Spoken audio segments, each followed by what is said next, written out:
On the screen, Quranic stories unfold. On the screen, Quranic stories unfold. Wisdom and lessons in each tale told. Wisdom and lessons in each tale told. Alhamdulillahi Rabbil Alameen wa salatu wa salamu ala Sayyidil Anbiya'i wal Mursaleen.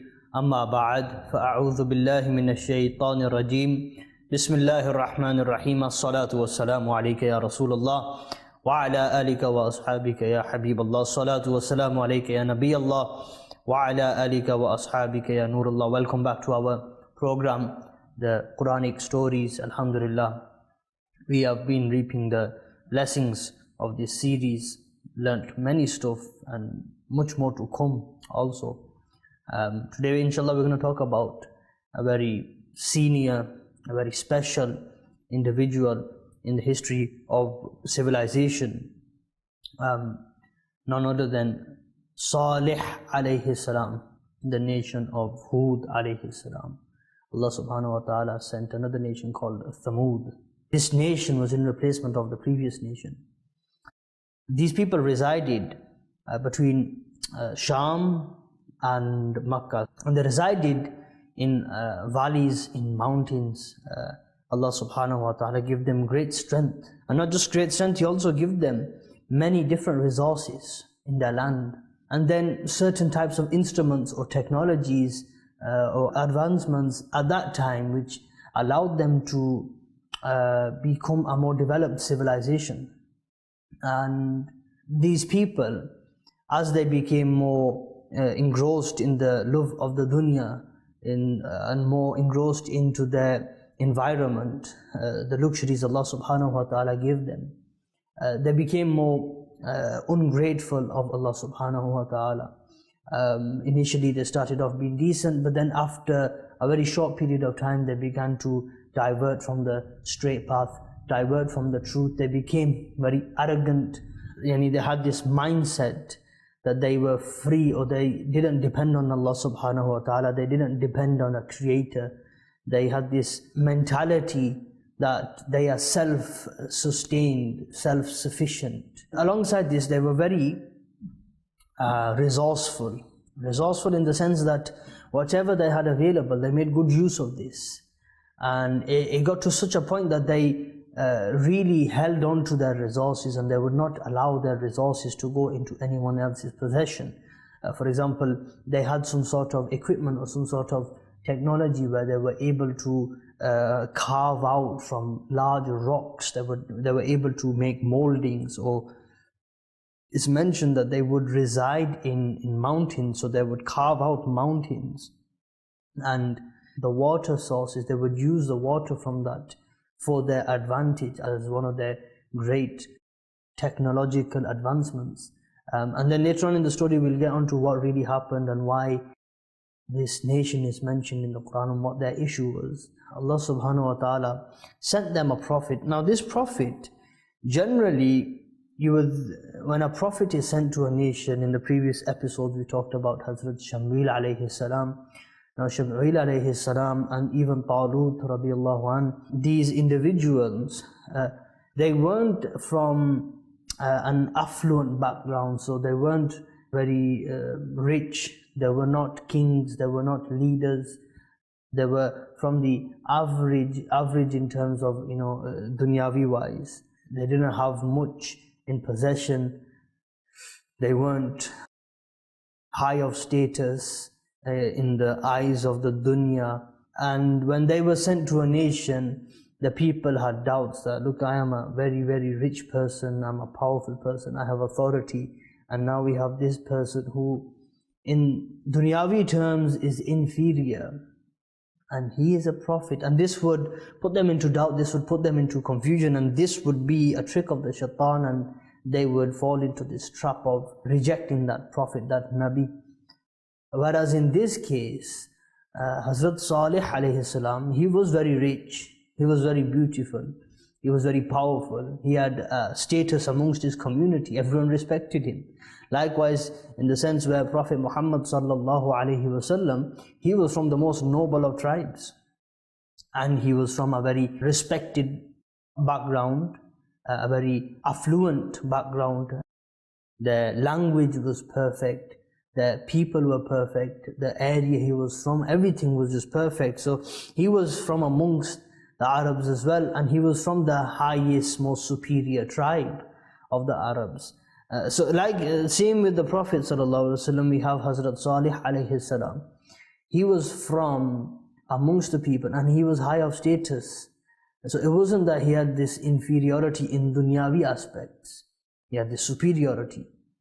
And he came to these people. Hazrat Salih alayhi salam mentioned a few things to them.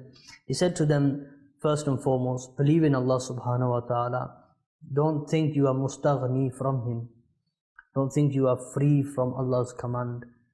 Whatever you have, whatever you will have is from Allah subhanahu wa ta'ala. So these people became independent, they became very free, and they forgot, or they turned away from believing that there's Allah subhanahu wa ta'ala.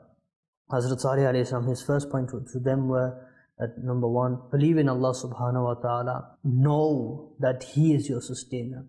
Number two, be grateful to Him. Thank Allah subhanahu wa ta'ala. These are two things that were demanded. So shukr is a very, very large aspect of being a servant, being grateful of Allah subhanahu wa ta'ala. So having all these luxuries in life is okay for as long as you are grateful to your Creator. So Hazrat Salih alayhi salam was sent to this nation, and he told this nation, he addressed this nation, and he said to them clearly, believe in Allah subhanahu wa ta'ala. You are not free from His amr, right? You all fall under His authority. You are not mustaghni, you are not independent from Him. You need Him. So don't for one moment believe that you are self-sufficient. And likewise, be grateful to Allah subhanahu wa ta'ala. So this was ubudiyah, this was servitude, this was being a true servant of the Creator. So Allah subhanahu wa ta'ala regarding this nation speaks in the Quran, and He tells us, قَالَ يَا قَوْمِ اعْبُدُوا اللَّهَ مَا لَكُمْ مِنْ إِلَهٍ غَيْرُهُ. Salih, he said, O my people, worship Allah. There is no one worthy of worship except Him. Salih alayhi salam said to them, he addressed the nation and he said to them, O people, worship Allah subhanahu wa ta'ala. You do not have anyone else other than Him. He has created you from the land, He has created you from earth, and He has given you abundance of years to live. Yani their ages would prolong more than what we live for today, even though our scientists and medicine has advanced so much. So repent, seek repentance, turn towards Allah subhanahu wa ta'ala. Indeed, my Lord is close. Close meaning, if you turn to Him, it's not a difficult thing to do for Him to forgive you. If you turn to Him, you will get to your destination. So this was the type of nasiha that Salih alayhi salam gave to this nation.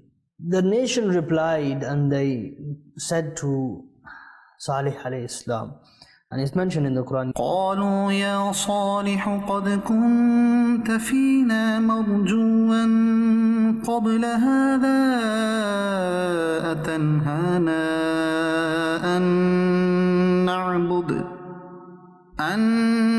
نَعْبُدَ مَا يَعْبُدُ آبَاؤُنَا وَإِنَّنَا لَفِي شَكٍّ مِّمَّا تَدْعُونَا إِلَيْهِ مُرِيبٍ.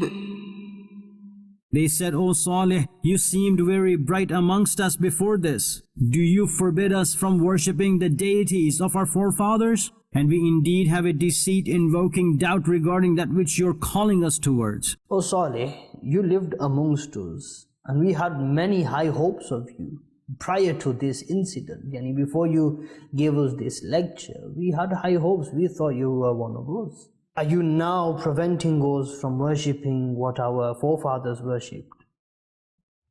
Indeed, we are now doubtful about what you are calling us towards, and we doubt now what you are calling us towards. So they had this kind of argument which suggested that, look, you were amongst us, you didn't say nothing then, now all of a sudden you've changed. Now this changing, what is it, why is it? And then this gave them even more doubt, and Shaitan took them down a different route. So this was their behavior. They were worshipping, they were not worshipping properly. They were worshipping other than Allah subhanahu wa ta'ala. They were fulfilling the whims of their desires. So this type of dialect continued, right? The story is quite vast. They went back and forth, back and forth, back and forth. And I'm going to get into the final portion of this story. A lot of things happened. They demanded from him that there's a mountain, there's a boulder, we want to see, if you're a true prophet, we want to see a camel, a she-camel come out of this. And this was quite a demanding miracle because they had specifics. This is not to show specifically that the prophet is real. Moreover, that's included, but moreover, this is to show the qadr, the power of Allah subhanahu wa ta'ala. So this shows the ultimate creator is real. So this is not just a proof of the prophet. Moreover, within that is a proof of the creator as well. So Hazrat Salih alayhi salam, he performed this miracle, and what happened was the boulder moved. There's different variations of exactly what happened, but the boulder moved, and from that, this huge, beautiful, perfect she-camel came out. And not just that, there was a baby camel within the she-camel. And Salih alayhi salam, he laid down a few conditions. He said to them that no one is allowed to harm this camel at all. You cannot lay an evil finger on this camel.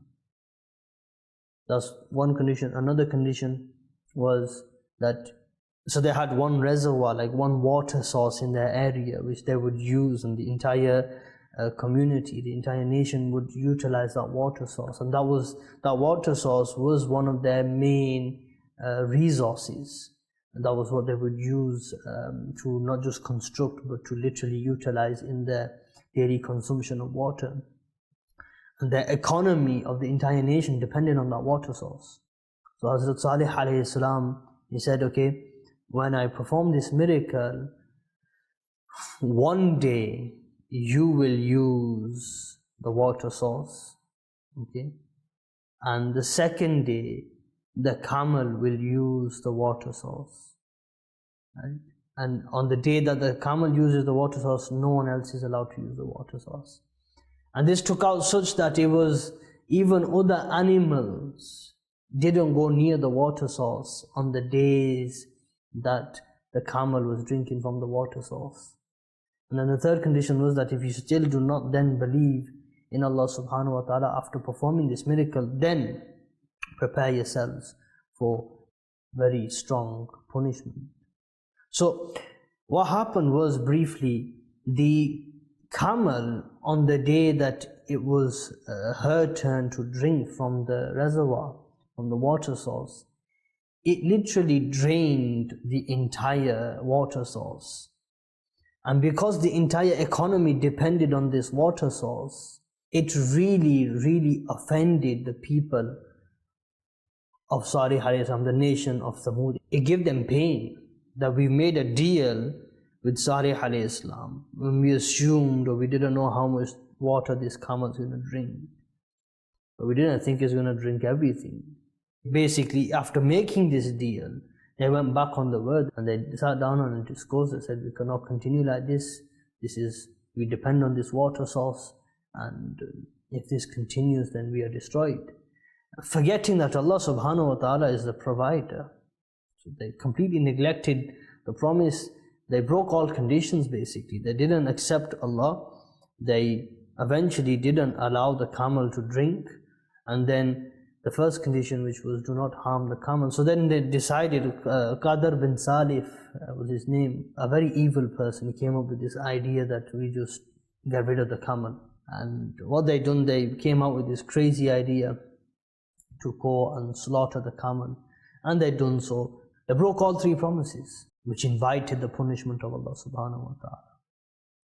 When this happens, Hazrat Salih alayhi salam, it was brought to his attention, Hazrat Salih alayhi salam mentioned in the Quran, فعقروها فقال تمتعوا في داركم 3 أيام ذلك وعد غير مكذوب. So they cut her veins above the heels. Salih therefore said, take benefit for a further 3 days in your homes. This is a promise that will not be false. Salih alayhi salam, pretty straightforward, said that go and live in your homes for 3 days, enjoy yourselves. So that was a promise which was non-deniable. Allah subhanahu wa ta'ala sent an earthquake, such a powerful earthquake, that completely wiped them off the face of the earth. And now there's so many lessons to learn from this. This is just a brief kind of understanding of what happened with the nation of Salih alayhi salam. Literally sit down and study the life of Salih alayhi salam and understand what took place, why it took place, and why Allah subhanahu wa ta'ala has told us in the Quran. First of all, very, basically, they fought over a water resource. Now water, we see it as a non-valuable item because we turn the tap on and it flows into our kitchen, into our bathroom, into our sinks. But these people held on to their resources quite tight, and they didn't allow anyone else to come and use their resources. And they even rejected the commands of God when it came to resources. So they put that dunya before themselves, before Allah subhanahu wa ta'ala. That was one. They were arrogant. They thought they didn't need Allah subhanahu wa ta'ala. So they were self-sustaining themselves. They were worship idols. They had bad morals, bad character. And then it's just the actual sacredness of life or preservation of life, where this was just a camel. It wasn't a human, but it was a camel. And they disrespected this camel. Therefore they disrespected the Prophet. And therefore they disrespected Allah subhanahu wa ta'ala. If a property or something that is ascribed to a Prophet has so much value, where Allah subhanahu wa ta'ala punished the entire nation for disrespecting it, then what about those relics or those links to prophets? For example, Hazrat Imam Hussein, who gave his life in Karbala, he was a grandson of the Prophet. Likewise, all of these things come in. There's many different lessons to learn. Allah subhanahu wa ta'ala give us understanding. Ameen bi jahi nabil ameen. Sallu ala al-habib sallallahu ala Muhammad sallallahu alayhi wa sallam. On the screen, Quranic stories unfold. On the screen, Quranic stories unfold. Wisdom and lessons in each tale told. Wisdom and lessons in